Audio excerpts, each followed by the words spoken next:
అధ్యక్ష, very unfortunate అధ్యక్ష, ప్రతిపక్షానికి సంబంధించినటువంటి సభ్యులు చివరిలో మాట్లాడాలనుకున్న మాట్లాడి మా సమాధానం వినడానికి మా అచ్చెన్నాయుడు గారు చెప్పినట్టు ధైర్యం లేకనే పారిపోయినట్టు కనిపిస్తుంది అధ్యక్ష. Very unfortunate. చాలా ఓపికగా కూర్చున్నాం. ఎందుకనంటే సభ్యులు అనేక ప్రశ్నలు లేవనెత్తారు, ప్రజలకి రాంగ్ మెసేజ్ పంపించారు. ఇక్కడ నుంచి వాటిని సరిదిద్దాలి అనేటువంటి ఉద్దేశంతో ఇక్కడికి వచ్చాం అధ్యక్ష. దీని మీద కుమార్ రవికుమార్ గారి దగ్గర నుంచి చివరికి బొత్స సత్యనారాయణ వరకు 20 మంది సభ్యులు మాట్లాడారు అధ్యక్ష. 20 మంది సభ్యులు చాలా వాళ్ళు మాట్లాడుతూ బాధ్యత రాహిత్యంగా మాట్లాడినటువంటి పరిస్థితులు ఉన్నాయి అధ్యక్ష.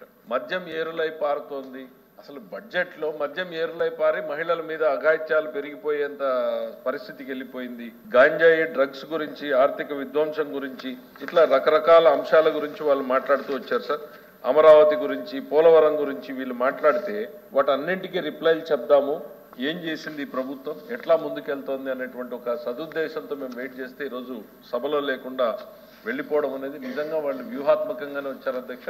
మీరు కూడా మాకు సహకరించి రేపటి నుంచి వాళ్ళు లేవనెత్తే అంశాలకి ఎప్పటికప్పుడు మా మంత్రులు ఎవరైనా లేచి రిజైండర్స్ రిప్లైస్ ఇస్తే ఇవ్వడం బెటర్ అధ్యక్ష. ఇప్పుడు ఏమైతుంది అధ్యక్ష, వాళ్ళు మాట్లాడారు వెళ్ళిపోయారు, మేము ఎవరికి చెప్పాలి అధ్యక్ష? ప్రజలకు చెప్పండి. అదే అధ్యక్ష, అంటే ఆడ ఉంటే ఆ చెప్పే విధానమే మార్పు వస్తుంది అధ్యక్ష.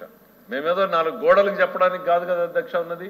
రాష్ట్ర ప్రజానీకానికి ఖచ్చితంగా ఈ వేదిక ద్వారా సమాధానం చెప్తాం. కాబట్టి వాళ్ళ వైఖరిని మార్చుకోకపోతే తమరు మాకు ఎప్పటికప్పుడు అవకాశాలని పెంచి ఎప్పటికప్పుడు మేము క్లారిటీ ఇచ్చేటువంటి అవకాశం వస్తే అధ్యక్ష, వాళ్ళు గతంలో ఇది ఎట్లాగూ ఇది పనికిరాదు కాబట్టి కూర్చొని ఓపికగా విందామనేటువంటి పరిస్థితిలోకి వస్తారు అధ్యక్ష. ఇక బడ్జెట్లోకి వెళ్లే ముందు సభ్యులు ఉంటే మాట్లాడేది వైఖరి వేరుండేది అధ్యక్ష, లేనప్పుడు మాట్లాడేది అలవాటు చేసుకోవాల్సి వస్తూ ఉంది అధ్యక్ష. బడ్జెట్ అనేటువంటి కార్యక్రమానికి ఎంతో పవిత్రమైంది అధ్యక్ష. ప్రభుత్వం ఖర్చు పెట్టే ప్రతి రూపాయిని కూడా శాసనసభకు తెలిపి శాసనసభ ఆమోదం ద్వారా మాత్రమే ఖర్చు జరగాలి అనేటువంటి ఆలోచనతో ప్రవేశపెట్టినటువంటి బడ్జెట్ ని శాసనసభలోను శాసన మండలిలోను సుదీర్ఘంగా చర్చించి సలహాలు, సూచనలు, విమర్శలతోటి అనేక ఆలోచనలతోటి వచ్చిన తర్వాత బడ్జెట్ ని ఆమోదించడం జరుగుతూ ఉంది అధ్యక్ష.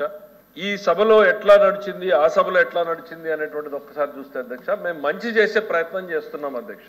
మంచి చేసే ప్రయత్నం చేసినప్పుడు సద్విమర్శలు చేయొచ్చు, సలహాలు చేయొచ్చు, వాటిని రిసీవ్ చేసుకోవడానికి మేము సిద్ధంగా ఉన్నాం అధ్యక్ష. వాళ్ళు మంచి చేయలేకపోతే మంచి చేసే వాళ్ళని చేయనిచ్చినా పర్వాలేదు, కానీ ఇట్లా అసెంబ్లీ లేకపోతేనేమో డ్రాప్ అవుట్లు అయిపోతారు అధ్యక్ష.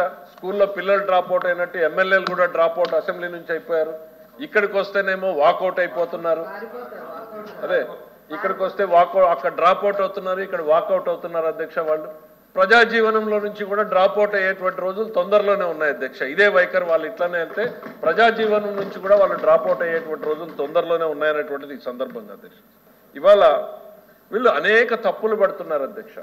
నిజంగా ఒక సెకండ్ అనుమానం వచ్చింది అధ్యక్ష, వీళ్ళ స్పీచ్లన్నీ చదువుతూ ఉంటే నిజంగా కేటాయింపుల్లో ఏమన్నా పొరపాట్లు జరిగాయని ఒక సుదీర్ఘ కసరత్తు చేసినటువంటి మాకే అనుమానం వచ్చే రకంగా మాట్లాడి ఏమాత్రం వాస్తవానికి దగ్గర లేకుండా అధ్యక్ష. ఇవాళ రాయలసీమ ప్రాజెక్టులకు మేము ఎక్కువ కేటాయించాం అధ్యక్ష. ఆయన మిత్రుడు శివరామరెడ్డి గారు అటువైపు నుంచి మాట్లాడుతూ మీరు ఏం చేశారని అధ్యక్ష ఒకటి చెప్పదలుచుకున్నా అధ్యక్ష. ఉమ్మడి ఆంధ్రప్రదేశ్ రాష్ట్రంలో కూడా కేటాయించనంత అధిక మొత్తాల్ని వాళ్ళ రాయలసీమ ప్రాజెక్టులకు కేటాయించాం అధ్యక్ష, ఉత్తరాంధ్ర ప్రాజెక్టులకు కేటాయించాం అధ్యక్ష. ఇంతకన్నా ఒక వ్యక్తి ఏం చేయగలడు అధ్యక్ష? చంద్రబాబు నాయుడు గారు ఆయన ఇరిగేషన్ ప్రాధాన్యత అని పెట్టుకున్న తర్వాత అంత హైయెస్ట్ కేటాయించినటువంటిది అధ్యక్ష.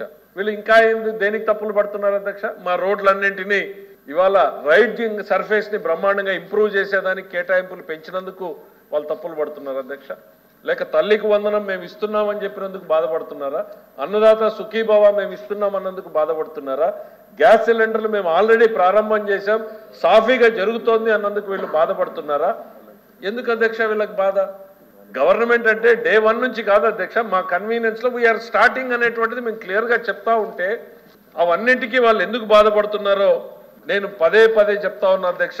ఈ రాష్ట్రంలో ఆర్థిక విధ్వంసం జరిగింది. నేను నా బడ్జెట్ స్పీచ్ లో చెప్పాను అధ్యక్ష, హిరోషిమా అణు విధ్వంసం జరిగితే కోలుకోవడాన్నట్టుగానే రాష్ట్రం కూడా ఈ ఆర్థిక విధ్వంసం నుంచి కోలుకోవాలనంటే మీరు నేను మనం అందరం కూడా కలిసి ఒక పట్టుదలతో చేస్తే తప్ప ఈ రాష్ట్రం కోలుకోదు అని నేను చెప్పాను అధ్యక్ష. వాస్తవం అధ్యక్ష. నేను రాజకీయ కారణాలతోటి మాట్లాడడం లేదు. నేను ఆర్థికవేత్తని కాదు అధ్యక్ష.